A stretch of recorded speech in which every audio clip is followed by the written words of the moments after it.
Welcome back to Boring Reviews. Boring land. Oh, just kidding. Blasphemer! Hello, right. Boring Review Nation! Kind of pointless. We know all things. All right, welcome back to Boring Reviews. Nick here. Gabe, the Night Watchman. And here at Boring Reviews, we start off as a movie channel that went into like an international Indian film channel. And now we're sticking with the international, but we do different things, music, comedy, all this kind of stuff, not just movies. And so today we're going to start something new once again. And I see a lot of videos on YouTube, and I love watching them, where they have someone else listen to a popular song for the first time. Right. Now, with our background, I grew up a huge rock fan, alternative rock, all that kind of stuff. He became a huge hip-hop rap fan growing up. I've listened to rap music, I've listened to hip-hop music, but not all of the great hits. So we were talking, saying, hey, you let me listen to one of your famous rap songs, hip-hop songs or whatever that I haven't heard, and I'll have you listen to one of my favorite rock songs, and we'll go back and forth that way. So we're going to start that off today. Sometimes it'll be me listening to it. Sometimes it'll be him listening to it. I mean, we're going to listen to it together each time, but you know what I mean. So if you like this idea, go ahead and give us a like. If you haven't subscribed yet to the channel, please do so. So many of our viewers watch the videos, but don't subscribe. That might be an us fault, but please help us out if you like it, and do hit that subscribe button. So, Gabe, let me know, what do you get me into today? So, today, I'm going to be introducing you to the GOAT, all right? If we're going to start this, we got to start it off right. GOAT, baby, the greatest of all time. I know Tom you think, well, people like the GOAT, Tom Brady, or the GOAT, Kobe. They're the GOAT in their respective fields. Oh. But this is the GOAT when it comes to rap, all right? And I'll tell you what, there's always agreements and disagreements with people who's top five. I say Biggie, bottom line, is the GOAT. And I had to do this with my kids because, you know, they're like, fine, if you want to put Jay-Z up there because of his longevity, I get it, okay? If you want to say Nas or Tupac, I get it. But when guys are like, Drake, stop. Stop, all right? And even some of these new mumble rappers that drive me crazy, you can't even understand what they're saying half the time. It's like, stop. Like, this is... Biggie, man, Notorious B.I.G. was so intricate the way he rapped, bro. He was a Picasso, an artist when he rapped. He's able to paint those, paint those pictures for you where you don't even need to read the lyrics. You can understand what he's saying. That's what rap was, ladies and gentlemen. You can understand what he's saying. You have to go back and break down it. You know what I mean?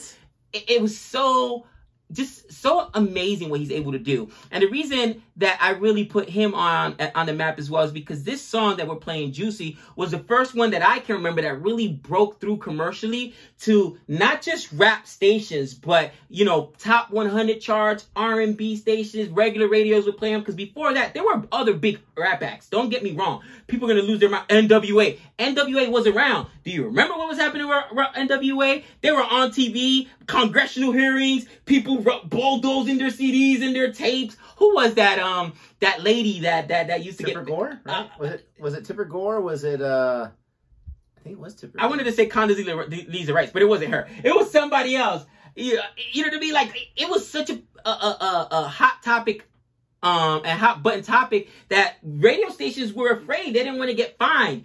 But between Notorious B.I.G. and Puffy, they were able to tone it down just a little bit to get it mainstream, and then it blew up to what it did. And then when the record industry and started seeing what the potential was, they were like, okay, whatever. And even music stations were like, whatever. You know what I mean? It is what it is. Money is king. You know, or the cash is king. So, I mean, this song is probably one of my favorites. I mean, I asked you about Biggie. You're like, oh, yeah. I heard one of his songs, Big Papa, which is great. But it's not Juicy. Juicy was the song that was on the radio. Even today, you go to a random party around the club and Juicy comes on and people just start grooving, bro. And I mean, I'm so excited. If you haven't heard Juicy, let us know in the comments if this is your first time listening to Juicy. Nick, I'm ready to jump into this if you are. Let's check it out. I don't know a lot about Biggie Smalls. Like, that song I've heard many times in movies and whatnot. He was in a Michael Jackson song in his album 2001, the Invincible album. Liked his part of that. That was posthumous. But I know very little. I know some of the history between East Coast, West Coast, all that kind of stuff, the rivalry. Right. But let's go ahead and check it out. If you like this in any way, please like and subscribe, like I said, and let us know what we should react to next, what I should be introduced to next. And look coming out pretty soon will be his reaction to the first time hearing a rock song that I love and listened to a million times. All right, let's check this out. Fuck all you hoes. Get a grip, motherfucker. Yeah. This album is dedicated to all the teachers that told me I never amount to nothing. To all the people that lived above the buildings that I was hustling from that called the police on me when I was just trying to make some money to feed my daughter. Wow. And all the niggas in the struggle, you know what I'm saying? Talking about dealing? It's all good, baby. It was all a dream. I used to read Word Up magazine. Salt and Pepper and Heavy D up in the limousine. Hanging pictures on my wall. Every Saturday, rap attack Mr. Magic Molly Mall. I let my tape rock till my tape pop. Smoking weed and bamboo, sipping on private stock. Way back when I had the red and black lumberjack with the hat to match. Remember rapping Duke? The hard, you never thought that hip-hop would take it this far. Now I'm in the limelight cause I rhyme tight. Time to get paid, blow up like the world trade. Born sinner, the opposite of a winner. Remember when I used to eat sardines for dinner? Peace to Ron G, Brucey B, Kid Capri, Funk Master Flex, Love Bug, Star Ski. I'm blowing up like you thought I would. Call a crib, same number, same hood. It's all good. Same number, same hood. I love that. But that was another reason why he got so much love, man. Because Biggie, even after he blew up, was still in Brooklyn. For the longest time, he's in Brooklyn. And it got to the point where he had to leave Brooklyn because he was just too famous. But he was in the hood. I love that. Same number, same crib. He's so effortless. Yeah. When he's rapping these bars. From a common thief to up close and personal with Robin Leach. And I'm far from cheap. I smoke skunk with my peeps all day. Spread love, it's the Brooklyn way. And Alizé keep me pissy. Girls used to diss me. Now they write letters cause they miss me. I never thought it could happen, this rapping stuff. I was too used to packing gats and stuff. Now honeys play me close like butter play toast. From the Mississippi down to the East Coast. Condos in Queens, in dough for weeks. Sold out seats to hear Biggie Smalls speak. Living life without fear. Putting 5 carats in my baby girl ear. Lunches, brunches, interviews by the pool. Considered a fool cause I dropped out of high school. Stereotypes of a black male misunderstood. And it's still all good, And if you don't know, now you know, nigga. So laid back. You don't know, now you know. Cool, bro. Cool. He made it cool. You know, he's like 300-400 pounds. He was just a cool, big dude. Just like. Now, is this his girl, Faith Evans? Yes. Faith Evans. At the time, they weren't together, but they get together later on. Yes. When I was there, bro. I couldn't picture this. 50-inch screen, money green, leather sofa. Got 2 rides, a limousine with the chauffeur. Phone bill about 2 G's flat. No need to worry, my accountant handles that. And my whole crew is lounging. Celebrating every day, no more public housing. Thinking back on my one-room shack. Now my mom pimps an act with minks on her back. And she loves to show me off, of course. Smiles every time my face is up in the sauce. We used to fuss when the landlord dissed us. No heat, wonder why Christmas missed us. Birthdays was the worst days. Now we sip champagne when we thirsty. Nice. Damn right I like the life I live. Cause I went from negative to positive and it's all. And if you don't know, now you know, nigga.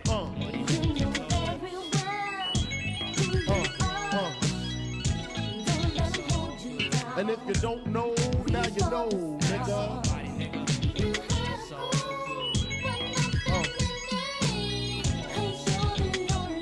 And if you don't know, now you know, nigga. Representing B-Town in the house. Junior Mafia, Math Label. Yeah. Alright.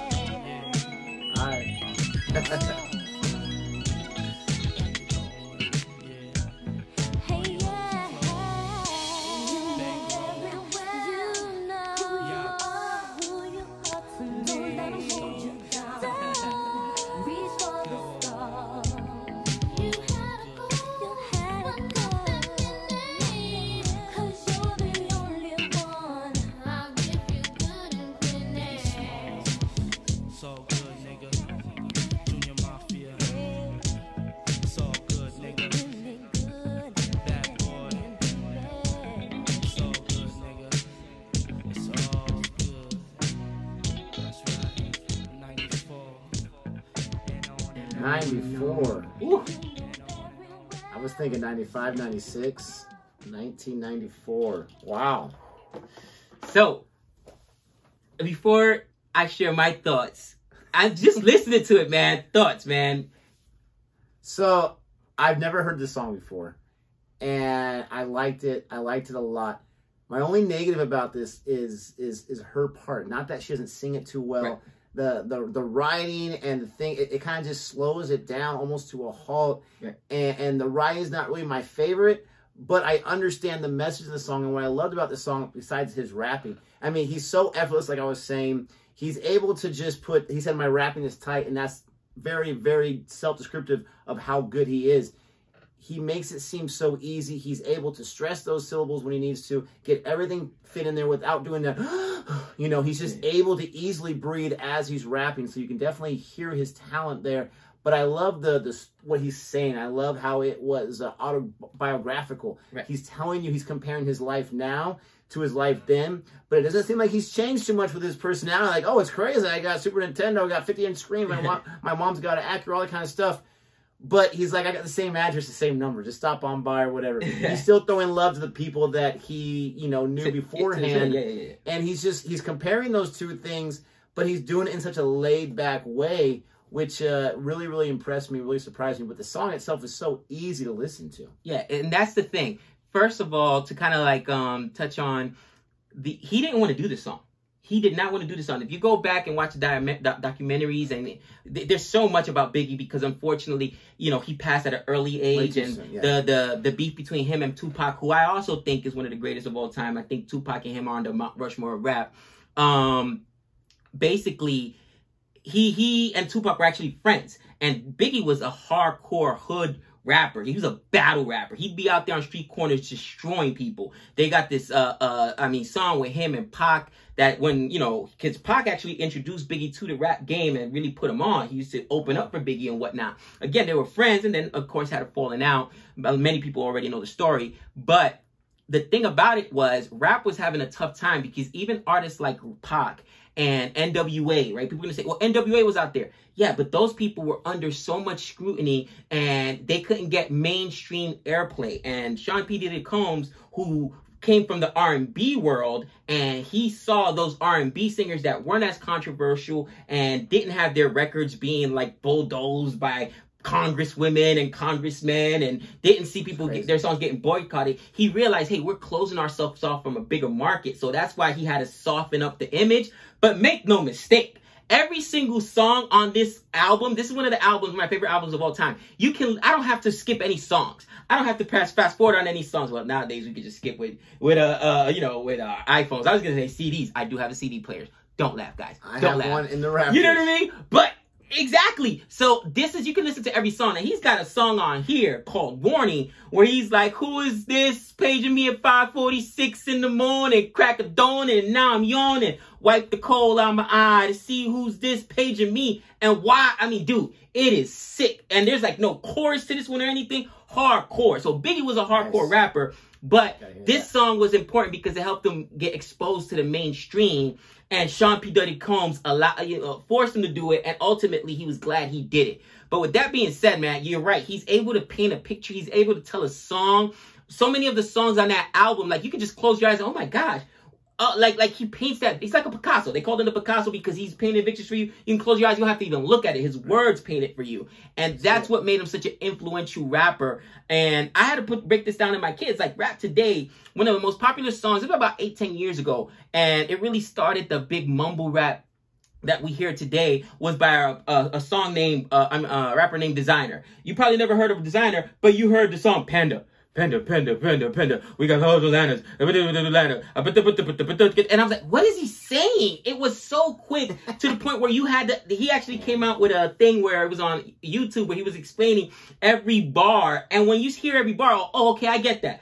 But other than that, nobody else got that but him because, yeah, it's your song. You wrote it. We don't even know what you're saying, dude. So, to me, that's the difference between... Bold strategy, Cotton. That's a bold strategy there, Cotton. But that's the difference between somebody with Biggie who, again, this was 1993. We're about to be 2023. So, 30 years later? It's crazy. Bro, it gets airplay. Oh, my gosh. When's the last time you heard Designer on the radio? When's the last time you heard somebody, you know, flashback? You know what I'm saying, dude? That's not going to have longevity. So, right. I mean, dude, I'm glad you love the song.